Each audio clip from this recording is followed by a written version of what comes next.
Mamenka wabakosem bi. Titibere mu no, Nkokorafo mmiensa bi ebechichiri kuro bi. Na saa kuro yi wunim ni din. Na niema ben ene danso ku kuro yi mu. Eho abakosem te sen, ne mpo no adan na saa kuro wi ewo abosom yie pa. Adofo memama kwaba. Se enani ede edikan a, odi abehunu ye kasa mfonyini ya, mesre wala se, eya no acheche de ama afoforo, se de be ya, wonom so beba hanom ami asua de abom. Sanso na me YouTube link ne so dam profile ne so, eya no aboso, no subscribe ama me. Me damase. Odofo, wonim se kuro yi din de Nkronza.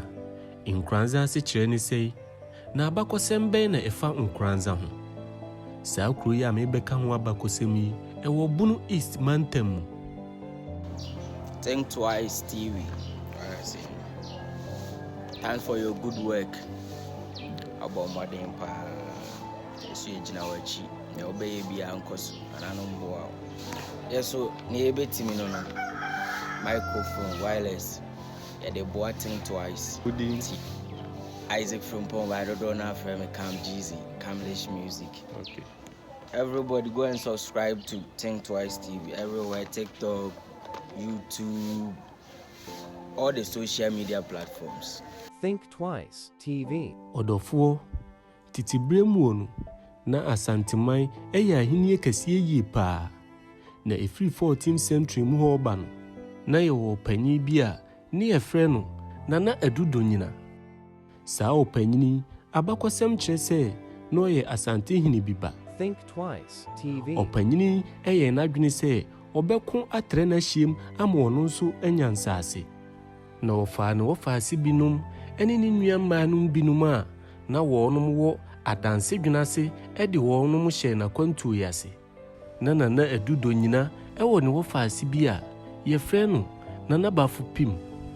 Na wo ye okukudrufuo yie pa. Abri biara no odi no wofa na Adu Donyina anamo wachi.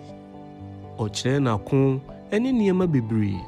Impo no hwese saa abusuakuma we kura mpo no wonum etimi tutoma eba be chichire kuro bi a ye frɛ ne Sueduru. Na Adu Donyina etoye michiremu a owuye. Na wonum akwakoye asantifo edie. Ye nyina enim se ewo asante amamre mu no se agya bi to a na ne wofaase ana edi ade. Na Baffo Pim edi abusuakuo yanim ebo won ho ban yie pa. Wonum toatoa wonum akwantuo su ehia nkuro bebre. Na abakosem kire se na wonum ye obi a won pentokwa nanso wodi won tokwa ekokofro na Baffo Pim a wobetia ye ho yie pa. Think Twice TV. Ebra na Baffo Pim ene ne maamenom ene nabusuafuo yi etia somdwe mu won. Wonum ye wadwene se obetu bata akọ wonanim. Ne bra wonum ba no, wonum ba bepie biaye bi a ye frɛ honum Nkoranza. Na Nkoranza eye kuro bi a na amanfrafo egusu yie pa. Na wonum wo nipakuo bi a na odoso wo mu yie pa. Saa nipakuo yi na wonum animofuo. Na wonum ho odin yie pa. Nanso na wonum ate na Baffo Pim ene nabusuakuo yi nka. Ebra na Baffo Pim ene nabusuakuo yi eba bepie mu wo Nkoranza asase so no. Nipakuo a na wonum wo asase no so dadani nyina eka bo mu se wonum epa asomdwe.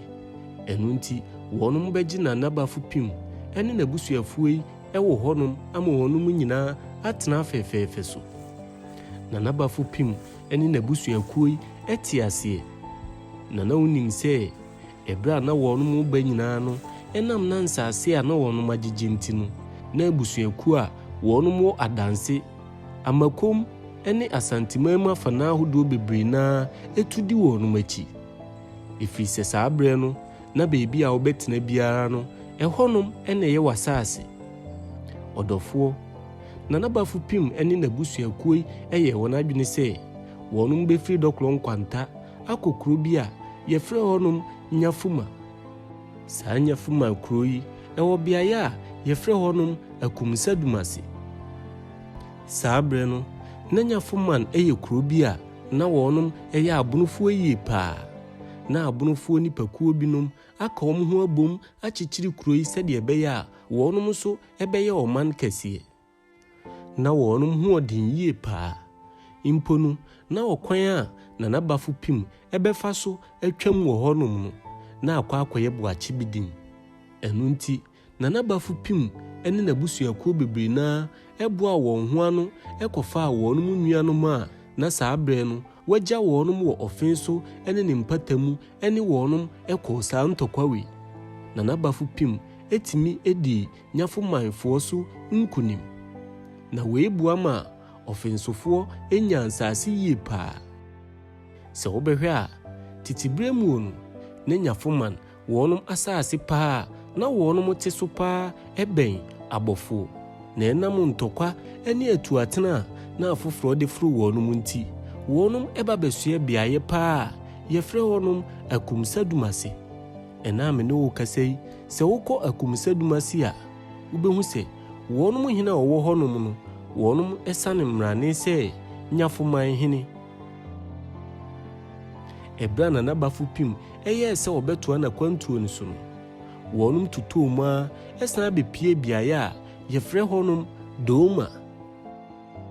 Abakɔsɛm kyerɛ sɛ saa berɛ no na nipakuo a wɔnom wɔ Doma kuro nom no na wɔnom nso atu bata afiri Adanse ana abɛbɔ wɔn sese. Na anwanwasɛm ne sɛ na nipakuo a wɔnom wɔ saa kuro yi mu no na wɔnom abɛn yie paa. Na wɔnom wɔ bosom kɛseɛ bi a yɛfrɛ no Sesimantoan.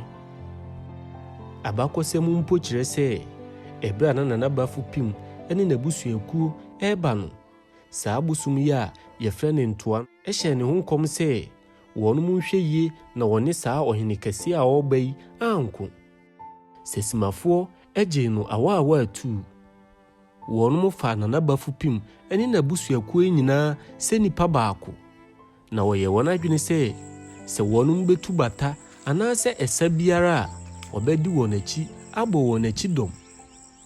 Adɔfonom ɛbra Nana Baffo Pim ɛyɛ n'adwene sɛ wɔne nipadɔm yi nyinaa ɛsan bɛtoa wɔnom sa so no wɔnom san ba bɛsua Nkronza bi. Si yɛbɛhwɛ a Nkronza kwan baako ɛkɔ Doma ana baako nso kɔ Nyafoma. Na saa berɛ no na ɔhene a na ɔdi Nkronza so ne yɛfrɛ no Nana Donkroteu. Nti sɛ wobɛhwɛ mu paa wotimi hu sɛ saa ɔhene ana wɔnom ɛde ne din ɛde Nkwanta sɔɔ so ɛtoo saa kuro yi. Think Twice TV. Nana Donkroteu ɛpene so ɛma Nana Baffo Pim ɛne ne nkurɔfokuo no bebree na ɛsa atwa asa ɛkɔɔ wɔn anim. Ɛbra a wɔreba no wɔnom bepie asase no so baabi a wɔba bɛtoo nkokorafoɔ mmiɛnsa bi. Saa nkokorafoɔ mmiɛnsa yi wɔnom din de Akora Sene, Akora Ampofo ana Akora Desi. Mpo no na saa nkokorafoɔ mmiɛnsa wei na wɔnom firi Takyiman ahemfie. Ebinom keka sɛ na wɔnom yɛ abɔfo a na wɔnom ekum nam ɛma Takyiman hene. Sɛ wote Nkronza din na wote nkokorafoɔ mmiɛnsa din a eduru baabi a na akɔyɛ akyinye yie paa. Ɛfiri sɛ wobisa wɔnom akyi a obiara wɔ sɛdeɛ osika no na obiara wɔ sɛdeɛ osikyerɛ ne nsɛm mu fa. Adɔfonom ɛbra a Baffo Pim ɛne ne dɔm yi ɛbɛbɛpie saa nkokorafoɔ mmiɛnsa yi so no wɔnom soɛɛ asomdwie mu. Nana Baffo Pim ehunu sɛ beaeɛ a waba abɛduru deɛ ɔbɛhyɛ aseɛ akyekyere ahennie kɛseɛ sɛdeɛ ɛbɛyɛ a wɔnom ɛbɛtumi atrɛ wɔnom ahyia mu. Ɛno nti ɔtoo saa kuro yi din Nkoransa kyerɛ sɛ nkokorafoɔ mmiɛnsa. Ɔtrɛ n'ahyia mu mpo no ɔgye nipakuo binom ɛka ne ho. Na Nkronza ɛgyegye nsase bebree. Adɔfonom Nkronza ɛwɔ abakɔsɛm yie paa. Na wohwɛ wɔnom abakɔsɛm mu ɛkɔ akyire paa wobɛhu sɛ anyame ahodoɔ na Akanfoɔ ɛdedi wɔn dwuma no saa beaeɛ yi na wɔn wɔ hɔ yie paa. Ɛda a yɛbɛnya ho no yɛbɛdɔ mu asukɔ yie paa. Sɛ mekasa tie obi a momfa nkyɛ me saa nso na mano nso fom wɔ mekasa mu a na mode akyɛ me. Mombaabae.